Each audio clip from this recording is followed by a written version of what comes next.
Ibasa na lang po yung about sa H1N1 dyan sa baba. Andyan po yung mga symptoms kung paano yung mga anak mo. Pag may lagnat, may ubo, may sipon, kailangan ipa-check up na siya sa doktor.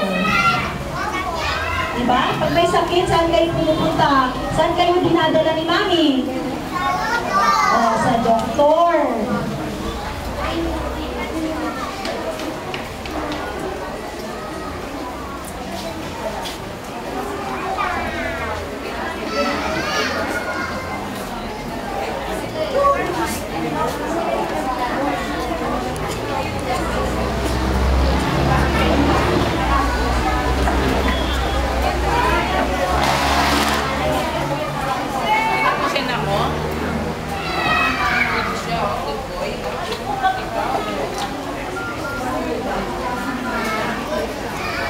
Pag malakas po ang ulan, nasa sa inyo na po yun. Pero pwede naman kayong hindi pumasok kasi hindi naman nakukumpleto yung attendance.